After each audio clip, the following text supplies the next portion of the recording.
5 mois en dropshipping et beaucoup d'apprentissage. Dans cette vidéo, je vais te partager mon 5e mois en dropshipping. Mais juste avant qu'on commence, je t'invite à t'abonner à cette chaîne YouTube parce que si toi aussi tu es intéressé par le dropshipping, que tu vas te lancer, que tu es en train de te lancer ou que tu as déjà des résultats, je t'invite à t'abonner à cette chaîne YouTube. Maintenant que tu t'es abonné et que tu m'as mis un petit pouce bleu, on va pouvoir commencer. Alors du coup, ça fait 5 mois que je me suis lancé en dropshipping.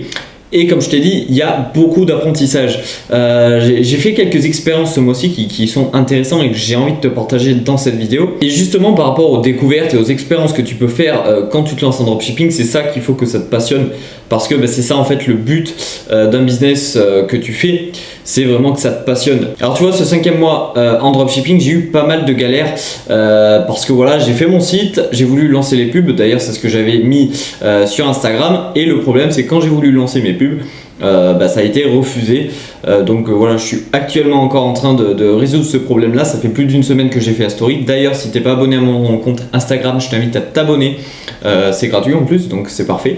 J'essaie de partager le maximum de stories pour que vous puissiez voir mon parcours au quotidien, même si des fois j'avoue que je fais pas forcément tout le temps des stories parce que des fois je suis vraiment occupé à travailler. Mais même si ce mois-ci, voilà, malheureusement j'ai eu pas mal de soucis, j'ai pas pu lancer mes pubs, j'ai quand même fait l'expérience de quelque chose qui peut être relativement intéressant à partager. C'est tout simplement que, comme je t'ai dit, j'arrivais pas à lancer mes pubs. Donc un côté positif, c'est que je perdais pas d'argent, c'est-à-dire que mes pubs ne se lançaient pas, donc j'avais pas le budget publicitaire qui se dépensait, je perdais rien en termes d'argent. Et le truc c'est que au début, quand je me suis lancé en dropshipping, je disais ouais, je suis stressé parce que forcément t'as investi de l'argent, t'es stressé, tout ça.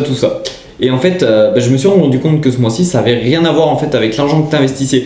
Parce qu'aujourd'hui, voilà, j'ai les soucis de pub, mais j'investis pas d'argent, mis à part le nom de domaine et éventuellement l'abonnement Shopify. Sauf que j'étais quand même ultra stressé et j'avais la boule au ventre, tout ça. Et je me suis dit, mais pourquoi t'as la boule au ventre? T'as rien investi. Au final, j'ai juste investi 10 € dans un nom de domaine. Donc je me suis dit, c'est bizarre. En fait, je pense pas que t'es stressé par rapport à l'argent que t'investis, mais je pense que t'es stressé en fait du fait que tes projets, t'as des problèmes dans tes projets que tu veux faire et du coup t'es stressé. Et c'est vraiment intéressant parce que jusqu'ici je me disais toujours que j'étais stressé par rapport à l'argent que j'ai investi, et pourtant ce mois-ci j'ai pas investi d'argent et j'étais quand même stressé.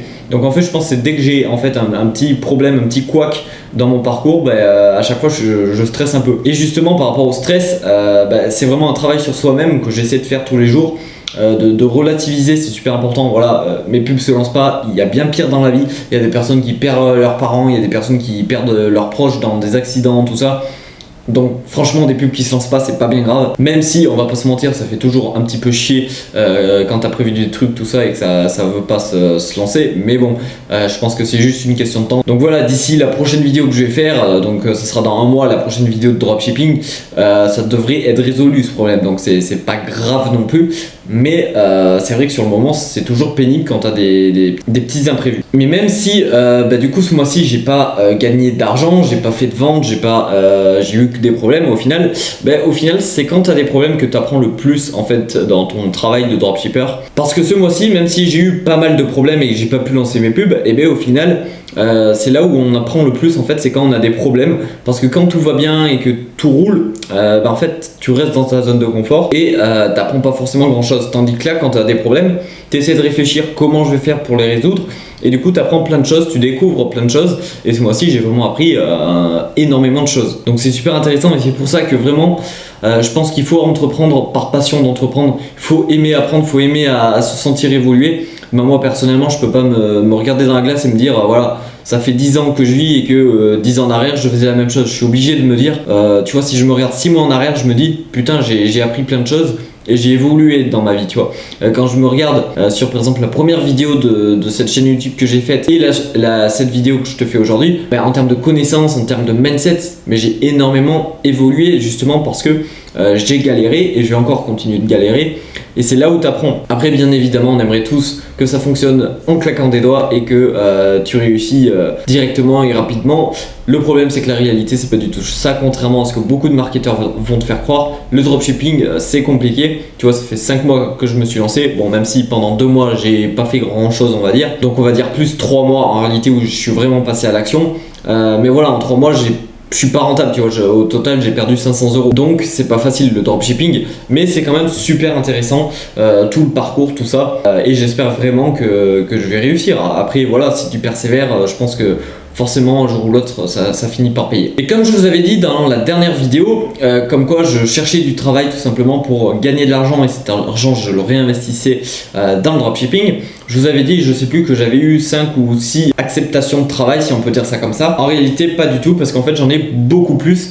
Ce mois-ci en fait j'en ai eu 8 au total, c'est-à-dire que sur les 15 CV que je suis allé déposer dans les entreprises, j'ai eu 8 réponses positives, comme quoi les employeurs m'acceptaient pour travailler. Et donc je vous avais dit dans la dernière vidéo que trouver du travail c'était pas difficile. Et j'ai reçu pas mal de commentaires concernant des personnes qui me disaient que j'avais de la chance parce que voilà, j'étais de nationalité française, parce que j'étais physiquement entre guillemets bien, et que c'est pour ça que j'arrivais à trouver du travail aussi facilement. Ce que j'ai envie de te dire dans cette vidéo, parce que voilà, il y a certaines personnes qui me disaient ouais mais il y a des gens des patrons qui sont racistes, c'est pour ça qu'on trouve pas de travail machin. Si ton patron il est raciste, à quoi ça sert de te faire chier avec un patron qui sera raciste et au final c'est un gros con? Ça veut dire si ton patron est raciste, ça veut dire que t'es un gros con. Donc pourquoi tu perds ton temps à essayer de convaincre ton patron de te prendre? S'il aime pas les gens qui sont pas de la même nationalité que lui, t'as qu'à trouver une autre entreprise, c'est pas grave, il y a des milliards d'entreprises sur Terre où tu peux postuler et où ils sont en recherche d'emploi. Donc je vois pas trop où est le problème, même si t'as 2-3 patrons qui sont cons et qui sont racistes ou quoi que ce soit, ben tu passes à la suivante et tu trouveras. Je veux dire par exemple moi au lycée, quand j'étais au lycée, j'avais bien des profs qui est de couleur de peau noire et ça n'empêchait pas qu'ils travaillent. Donc voilà, les personnes qui te disent ouais mais nous on n'est pas français, on peut pas travailler en France, c'est des conneries. Effectivement tu as des patrons qui sont racistes, mais si ton patron il est con, bah si la personne chez qui tu postules, tu trouves que c'est un gros con, pourquoi tu continues de postuler? Moi par exemple sur les 15 CV que je suis allé déposer, il y a un patron, genre il m'a pris direct de haut, il se prenait pour le roi du monde.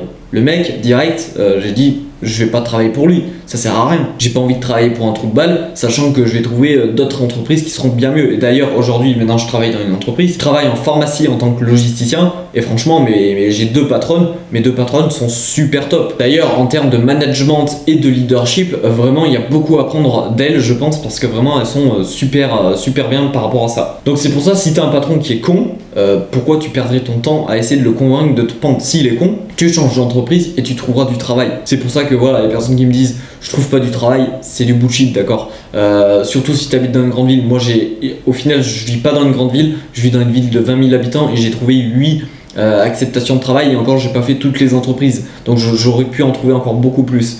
Donc voilà, les personnes qui me disent je trouve pas de travail, crois-moi que si tu vas avec le sourire, même si tu as 2-3 patrons qui seront cons, forcément tu arriveras à trouver. Donc voilà, le dropshipping, c'est en fait j'ai vraiment l'impression que tes résultats c'est par rapport au nombre de problèmes que tu vas résoudre en fait. C'est-à-dire que plus tu vas résoudre de problèmes, plus tu vas avoir des résultats dans le dropshipping en fait. Parce que là, en fait, c'est con parce qu'en fait vraiment j'ai l'impression de retourner au début, c'est-à-dire que j'arrive même plus à lancer mes pubs parce qu'en fait j'ai changé de source de trafic, je suis plus sur Facebook Ads parce que je pense que sur Facebook Ads c'est très compliqué d'être rentable. Parce que je suis arrivé à faire des ventes, hein, j'ai fait plus de 4500 € de chiffre d'affaires, mais j'étais pas rentable, donc ça vaut pas le coup. Donc j'ai changé de source de trafic, sauf que le problème là, avec cette nouvelle source de trafic, je n'arrive pas à lancer mes pubs. Donc bon, avec Facebook, quand je m'étais lancé sur Facebook au début, ça fait pareil, pendant 2-3 jours j'arrivais pas parce que mon compte publicitaire était bloqué. Mais bon, j'avais juste eu besoin de faire une demande d'examen. Et au bout de 2-3 jours ça s'était débloqué. Là je viens de faire, juste avant la vidéo, je viens de faire une demande d'examen de mon compte pour que ça soit débloqué. J'espère que ça va être débloqué. Et puis je croise les doigts et j'espère que dans un mois, quand je vous ferai la prochaine vidéo sur le dropshipping, le problème sera résolu et que j'arriverai à être rentable. Parce que là je sais pas pourquoi, mais j'ai un pressentiment d'être à 2 détails de réussir en dropshipping et d'être rentable. Donc ça fait plaisir de se sentir évoluer, de te dire que t'apprends des choses et que tu sens que tu arrives proche de ton objectif, et ça c'est cool. Après il y a beaucoup de travail, même le jour où j'arriverai à être rentable. Être rentable c'est cool, mais c'est que la première étape.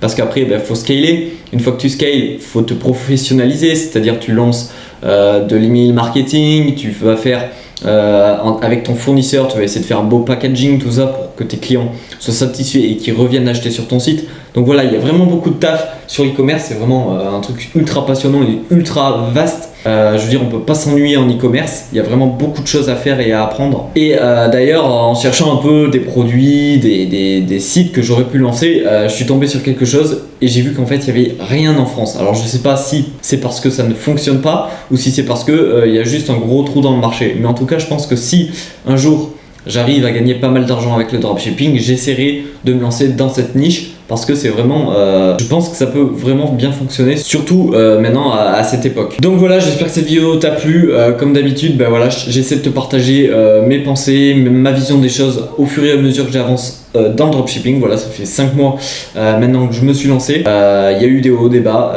Ce qui est con, c'est que voilà, le premier mois, je suis arrivé à me faire 500 €. Je m'étais dit, ça y est, d'ici 2-3 mois, je vais pouvoir me faire un salaire et puis vivre la belle vie. Et au final, le deuxième mois, j'ai perdu tout ce que j'avais gagné le premier mois. Et le troisième mois, j'ai encore perdu 500 €. Donc bon, donc voilà, c'était un peu la douche froide après. Mais bon, au moins ça t'apprend à ne pas prendre la grosse tête parce que voilà, tu peux générer 10 000 € et si tu as un problème, tu peux te retrouver à zéro si tu fais mal les choses. Donc faut faire très attention et j'espère que ça va fonctionner. Mais de toute façon, je sais que ça fonctionne. C'est qu'une question de temps. Je vous remercie aussi de me suivre. Vous êtes de plus en plus nombreux. On va bientôt arriver aux 1000 abonnés. Donc vraiment, merci à vous. Si t'es pas encore abonné à cette chaîne YouTube, je t'invite à le faire. Si t'es pas abonné à mon compte Instagram, je t'invite aussi à le faire.